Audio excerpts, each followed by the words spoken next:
Aloha, this is Shannon reporting, and welcome to Big Wave Small Talk.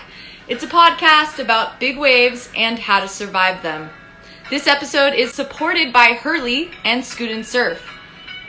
Today's guest is a New York City local determined to help his community, the most impacted city in the country's fight against COVID-19. Will Skudin lives in Long Island, where he runs a family surf camp in between his big wave strike missions to places like Jaws, Mullaghmore, Ireland, and Nazaré. To help out New York families, he's partnered up with public school districts to distribute free food, toilet paper, and supplies to those in need. New York City is definitely not just has the most cases, but it's a tough situation. You know, where once they used to call it the concrete jungle, now it's like a concrete prison, you know, because now you can't leave. Are you kidding me? Like, you can't be bored. You have the internet, you know, like you could type in anything in the whole world that you want to learn and you could learn it. If there's anything to take from this, is like, we're all, no matter who you are, every single person on this planet is in this together. Whether you like it or not, you're in it. Hi, Shannon. Hi, so good to see you.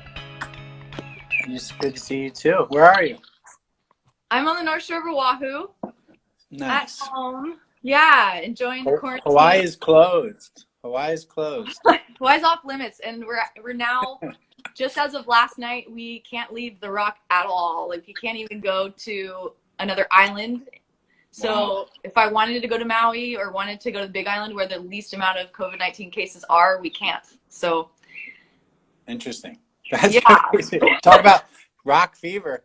I know. Thankfully, this year I have spent a lot more time here anyways, so I'm pretty grounded in my space. But the Hawaiian Islands are not yet feeling the intensity that New York is. So I thought it was important to bring you onto the show, and considering New York to be right now the epicenter of the U.S. fight against COVID-19. So just describe a little bit where you are and the current situation in your community.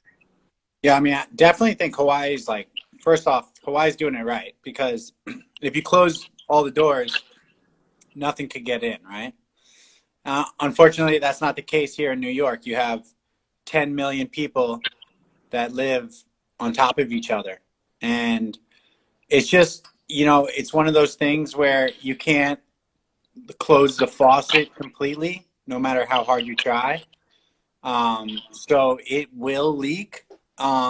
It's just how fast it's going to leak. So, yeah, they're doing their best to try to, you know, stop it from, you know, to try to get the curve, you know, down. But it's growing. I think just now, I just like looked it up. It's like up to 67,000 cases of the disease right now, of the virus right now. And yeah, it's just, you know, once it hits the city, it just goes from one person to the next. There's so many people on top of each other.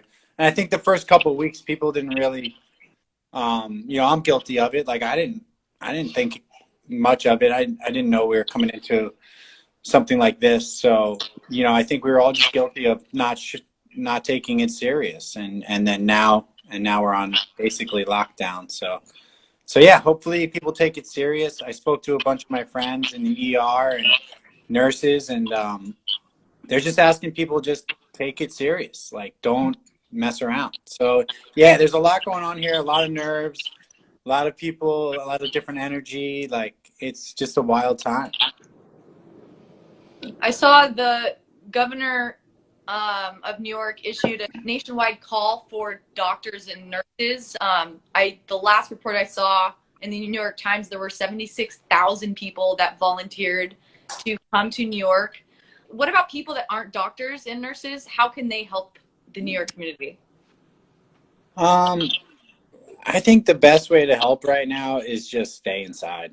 You know, like, I mean, later down the road, if we come, you know, if there's ways to help the helpers, I'm sure that you can go on and try to find ways to help the helpers, like a lot of food drives and there are some GoFundMe pages for like, all the nurses, the ERs, the firefighters, the NYPD. Like there are ways to give back. I don't have them on my fingertips right now, but I think the best thing to do, like the reason why I'm even on this with you is just to like, just to tell people like you just like their goal is just stay home for a little bit, and that's it. I mean, if we all actually do that, then we'll be having a great summer, traveling all over the world, jumping on airplanes, getting back to what we do. So if not, then we're going to be locked in for a while, and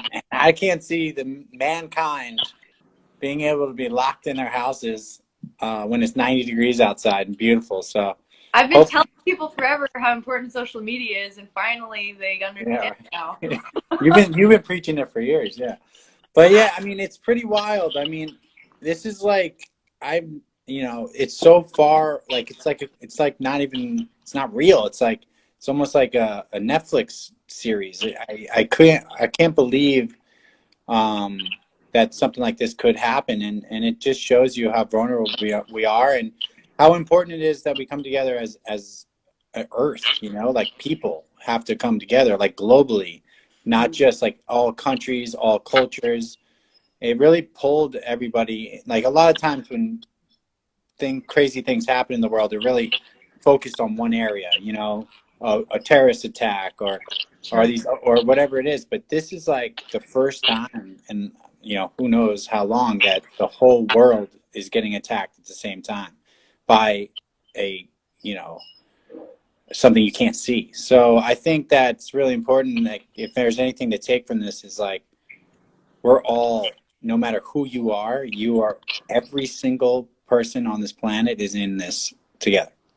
Whether you like it or not, you're in it. So I think it's important to like take a step back and say like, all right, let me do what I can, and if we all just take a breath and just do what we can, which is not spread the disease, the virus, then we should be on the other side of this pretty soon, hopefully. Yeah, and one of the things you're doing to encourage people to stay home is an indoor barrel contest. Let's talk about that. And I saw some really great submissions already. Tell us a little bit about the details of the contest.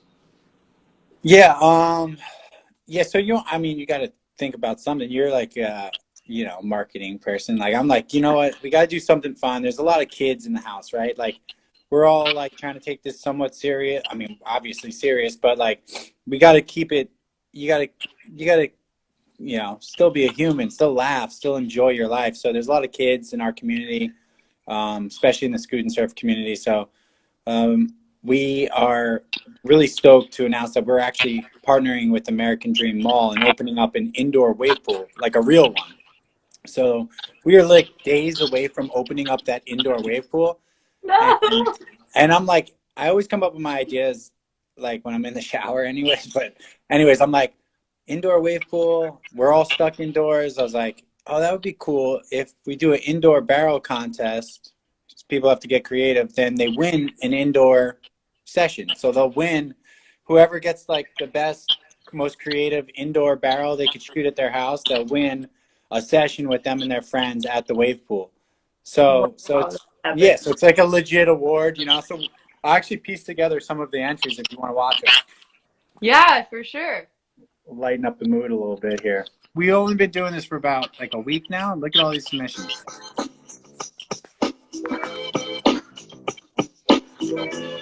Start spreading the news. Oh yeah. Believe every day. I want to be a part of it. No way.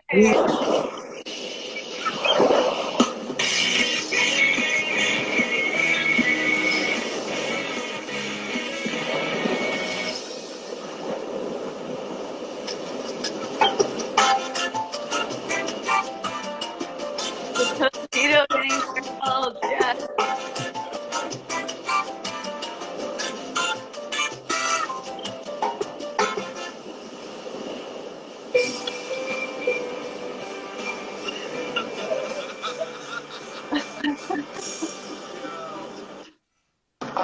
Watch this one. It spits.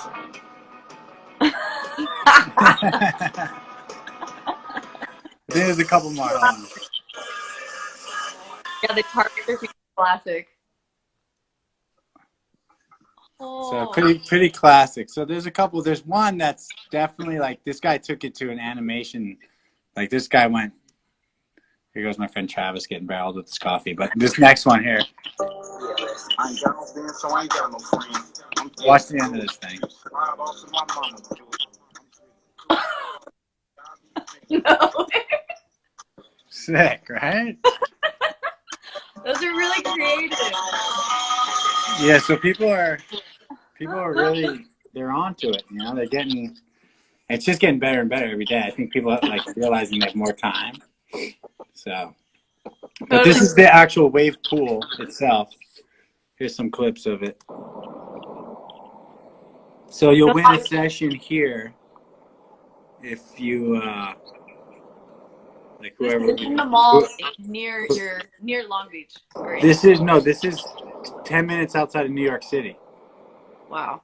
Yeah, it's in a mall. It's amazing. It's like same technology as Waco. Wow. And will the public ever have access to it, or for now are you in the? No, yeah. We're plans on. I mean, I've been watching everything that everybody else is watching, so it looks like the peak. They're saying the peak of this virus will be mid-April, and then we'll be on the downswing.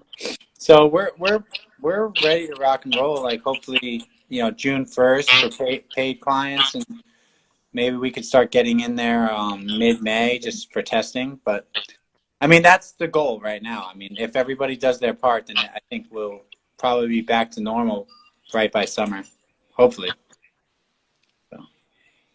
It's hard to know any dates right now. I think the planning stages for so many businesses are pretty much gone out the window. It's almost like we have to refocus our efforts on just being smart today, making sure we're making the responsible decisions to collectively help the planet. For someone like yourself who isn't in constant contact with situations that could potentially be life-threatening if you were to panic, such as big wave surfing.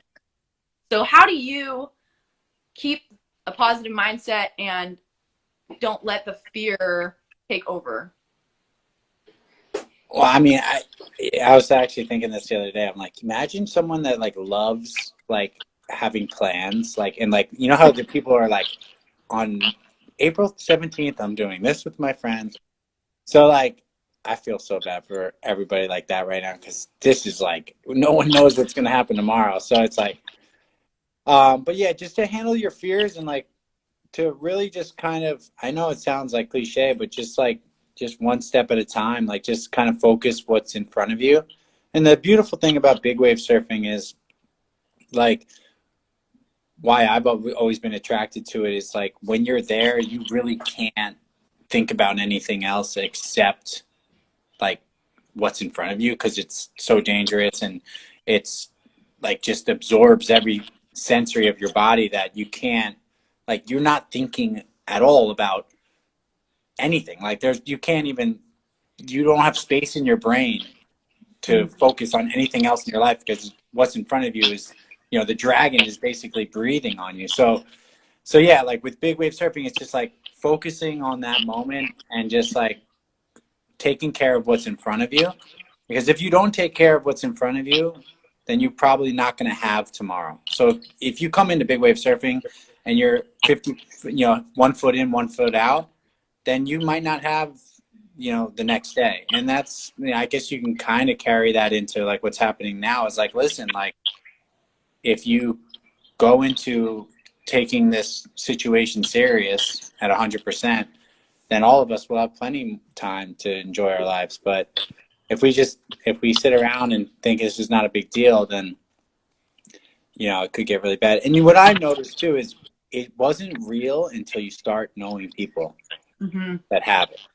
And that's kind of what, like struck home with me. Like, oh my gosh, now I have friends of friends that have it. And now I'm hearing from, through the grapevine, like, now people we know have it. So now it's like, it's whether they're like, some people I know have it and it went through their body and they had no idea they even had it, but they had to get tested because they work for the medical field, so they actually had it but didn't have any symptoms, and it went through their body and now they're immune. So that because they're, certain people are handling it, certain bodies handle this. It's such a wild virus that, like, it can hit you at so many different levels. Like, some people get it and they have no idea they even got it. Like, I don't even know. I haven't got tested yet. Like, I could have got it and not even known, but then somebody else could get the same thing and they could be on their deathbed right now. So that's the thing. It's like, if you're a carrier, you're okay, but are you spreading?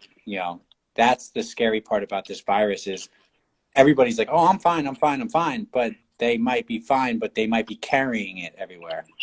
Right, and you don't have a whole lot of access to testing like some countries do, and that's been a giant concern. Has New York had more tests coming in, or is it just speculation? Are you able to go get tested if you're in New York and you have symptoms? You can register online and go get a test right now. The tests are coming in, like, they're not like accessible like really easily right now, but they went out to everybody that's handling it right now. Like, they went out to the people that need to take the test immediately, people on the front lines. So yeah, the tests are actually, like, you find out in 10 minutes now rather than 2 hours or something. So that's incredible. And you've actually, if you don't have it, it tells you if you already had it now. Okay. If you beat it. So the new tests that are coming out are, because that's tremendous. Like, imagine 10 minutes, like, you can kind of, like, in a crazy place, like, you can take time and let people in some places. Not saying this is ever going to happen, but if a test only takes 5 minutes, 10 minutes, and they're getting it shorter time, you could know before. You could put everybody that's negative and here and everyone that's, it's easier to separate, right?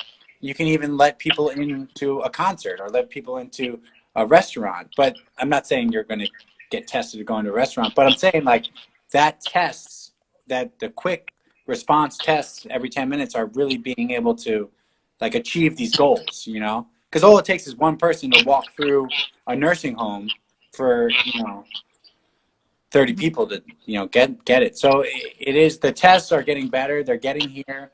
We got a lot of supplies. I mean, New Yorkers, we've been through hell and back so many times. So this is like the strongest people in the world. So I mean, everybody's working together, and yeah, it just seems like everybody's just taking it really serious as of the last few days. And yeah, I mean, we're just trying to do what we can. I mean, we set up some stuff locally to try to get some food to some people.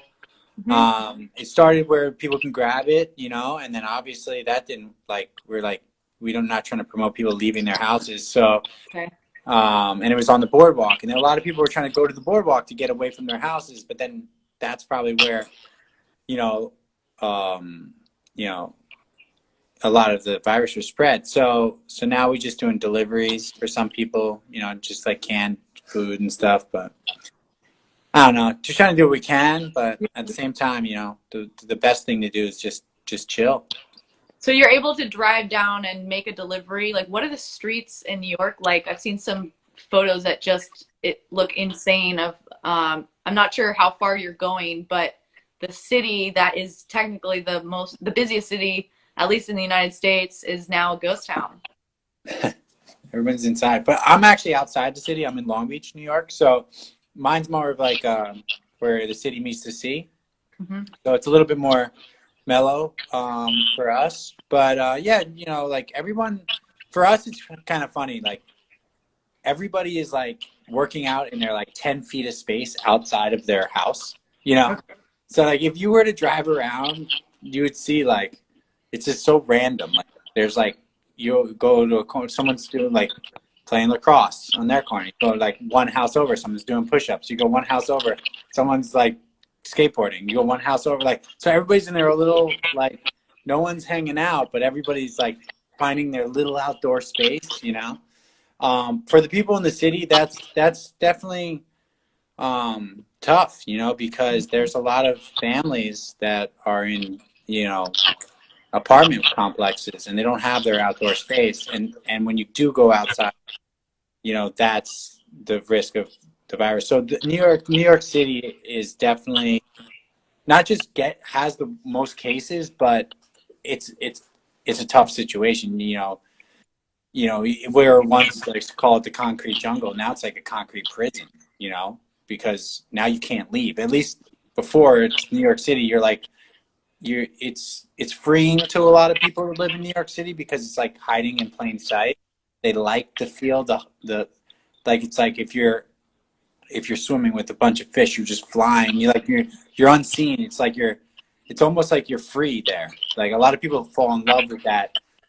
A lot of people like that stuff. But now you're taking those people that love the city, they love the hustle bustle, they actually miss the traffic and the craziness, and now you're taking those people that fell in love with this wild city that never goes to sleep, and now you're telling them you have to stay in your apartment for a month. So yeah, that's gonna get crazy. It's gonna get a little wild because the people that live in the city and they like to be in and around. They like to play. They like to go out to places. That's why they live there. So I was watching videos from, I guess there's a 7 o'clock shift change for doctors when the entire city of New York, from the balconies and their windows, started applauding, and there's a giant applause throughout Manhattan for the doctors that are on the front lines and the nurses. Someone watching this that doesn't have that outdoor space, what can people do right now inside to release tension and stress? Maybe something that you do in training for surfing that they could apply. Yeah, I mean, I'm like, your brain is your biggest muscle, I feel like. So if you're watching, like, if you're like at that point where like you say like I'm bored, like for me, like I wish like I was a kid right now. Like, are you kidding me? Like, you can't be bored. Do you have the internet? Like you could type in anything in the whole world that you want to learn and you can learn it. Like you could learn, like you have 30 days right now to learn how to, all the Adobe programs. You can learn After Effects. You can learn Adobe Suites. You can learn, like you could pick up a trade right now in the next 30 days and take tutorials online. You can't be bored because you have the whole world on your fingertips. So like that's not being bored, that's just being lazy, right? So like my advice to somebody is like pick a trade. Pick something that you like always wanted to learn on your computer, like having a trade on your computer, whether it's editing or music or building sounds or something that takes time that is like ultimately you get paid for it, right? Like people hire editors, audio, like sound design, After Effects, like motion graphics, like stuff like that. People pay a lot of money for people that are good at that. So I would like to see, like, if you're like a young kid, 17, any teenager right now, like, do go online, find something like that you like that, and learn a new program, learn a program or two, and then between that, do some push-ups, do some sit-ups, and try to keep some kind of a routine. I like, I think it's really important to try to eat as healthy as possible right now, just because we can't burn off the bad stuff. So, just do that and just kind of come up with a routine. But that's my thing. It's like, hey, like a lot of people are like, I'm so bored. Like you're bored of reading memes. You're not, you didn't try enough. So I think my advice is like, I was watching tutorials for 2 hours today. Like I really want to get back into learning After Effects because I know Premiere and I know Photoshop and all that, but I want to start to really learning more. So yeah, I'm going to use these next 30 days to learn all the Adobe Suite programs as best as I can. It's amazing advice. And not to mention, Adobe right now is offering, I believe it's 2 months free for anyone that has Creative Cloud already.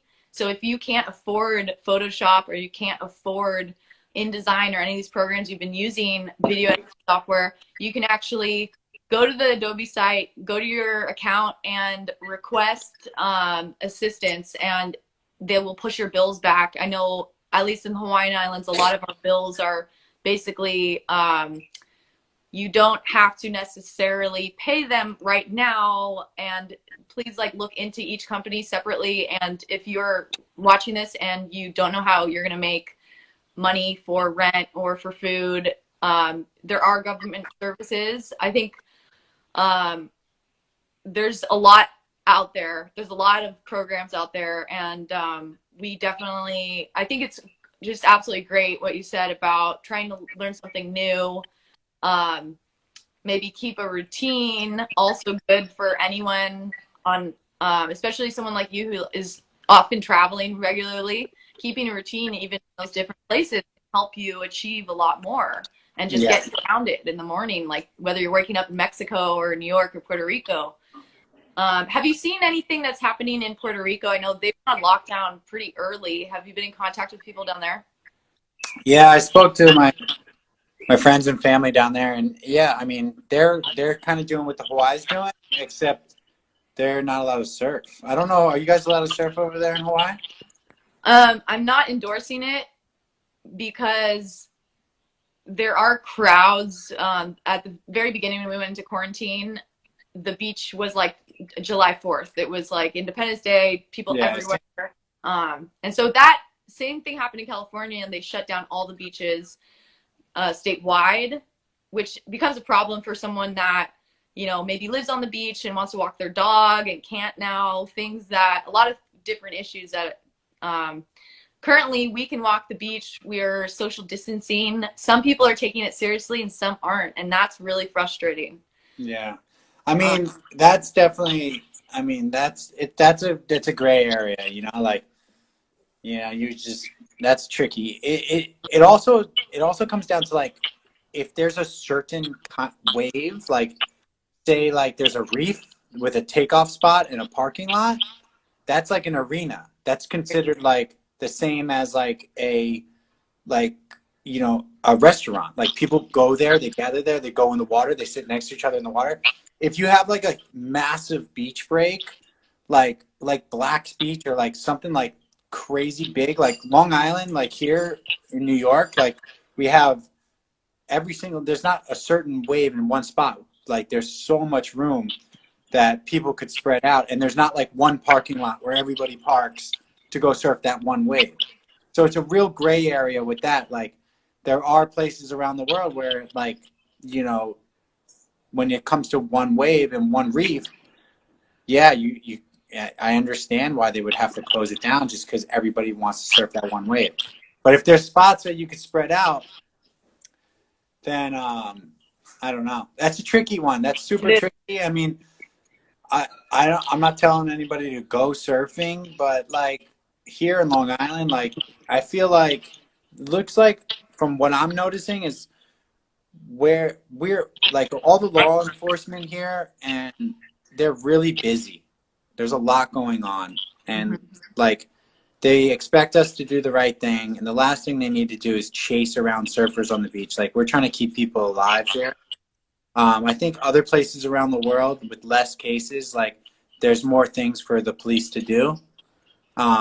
So they're patrolling more, you know, and they're doing more patrolling. Here, you know, we're working really hard to keep people, like, you know, alive. And so that's a little weird, like the whole non-surfing thing. Like, I mean, if it's done right, it's probably the best thing for you. But if it's done wrong, it's the worst thing too. So that's a tricky one for sure, you know.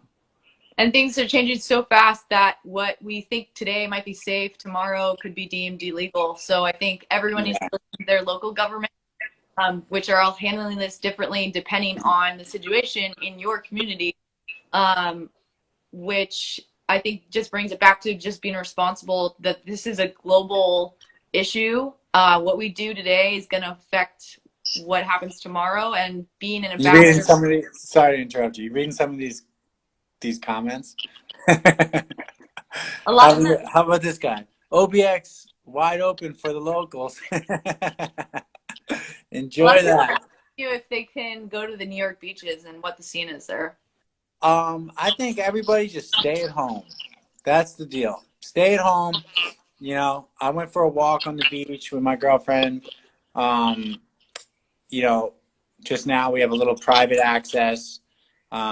We took a left and not a right. You know, we went for a walk. We saw people walking on the beach too, and we went around them just to get out of the house. But we live right here on the beach. I didn't drive. I didn't park. I didn't, you know, just, you know, unfortunately, it's just one of those times. Like, you know, just if it's effort, then don't do it. You know, if it's going to take effort to go somewhere to do something, then right now just don't do it. Just stay at home. No matter what the way, there'll be more waves. Like, I think, you know, if you have the perfect setup and you could jump in the water and it's right in front of your house and nobody's out and this is where you live and that's your spot and you're looking at it and no one's around and you have that opportunity to social distance, then go social distance. But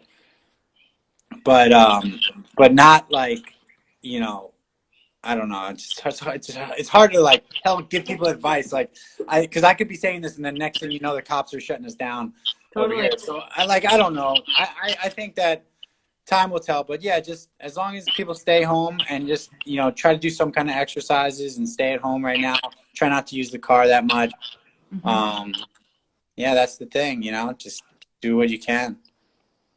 Yeah, and I'm just so grateful to have you on the show. I think you've really helped bring it home to me, where I think a lot of us, that if we're not in a city where it feels like the hospitals are already overbearing, then it's harder to understand the severity of the situation. Watching Europe go through this was really devastating for me. Watching Spain and Italy and those countries, all the surfers are on lockdown. They're not allowed to go to the beach. And that's happening in a lot of places like Costa Rica, where we just saw, I don't know if you saw the video of one of the policemen shooting a surfer who was getting out of the water. I don't know if it was a flare gun or a gun, but I hope that wasn't a gun. Hopefully that was a taser. I mean, things are wild. Can you imagine getting shot at for surfing? I never thought I would see the day when surfing would be illegal. I know you, but you want to see what I want to show you what I want the world to come back to. This right here. This is what it all comes down to right here. See this? I've digging through all these hard drives over here, right? And I ran into this picture. And this is right before we paddle out in Nazaré. And like, this is what it's all about. You got California, UK, Portugal, UK, United States. So it's like, you know, New York. You got. So that's what we want to do. We want to come together. We want to get these moments again. But we got to work together to do that, you know. But yeah, that's about it. But yeah, I was just digging through some hard drives. But I think that everyone, if you are watching this, if you do watch this, just know that we know we're all. It's all a giant question mark, and at this, just go on the side of caution, and just do, you know, just go that little extra mile. Like, you know what, maybe I could. Like, I haven't seen my parents in 2 weeks. Like, you don't think I want to go up the block and hang out with my dad, like my mom? Like, I want to hang out with my mom. I love my mom. I never not hang out with her, but I'm staying away from her too. She's so awesome. Yeah. I'm staying away from them right now because I don't know if I'm a carrier, and you know, like, that's what I'm doing. And I think if we all kind of take that extra step to like just try to do things like that, then I think that will be fine. I think we'll be on the other side of this pretty quickly. I think we got the smartest people in the world working on this, and we have, you know, a very strong base, and I think we'll get through it. I really do. I just think that people need to just understand the severity of the situation, and then we'll get through it. For sure. Words of advice. Thank you so much, Will, for joining us. Be sure, everyone watching, to do some kind of creative project, indoor barrel. If you want to win, opportunity to one day surf Will Skudin's new wave pool. I'm so excited to hear more about that, and looking forward to the ribbon cutting sometime in the So future. June. We're going to do it in June. Everyone's going to stay inside. They're going to get barreled in their house, and we're going to do it in June. Thank you, Shannon. Yeah, no, thank you. Aloha to you and your family. Stay safe. Start spreading the news. I'm leaving today.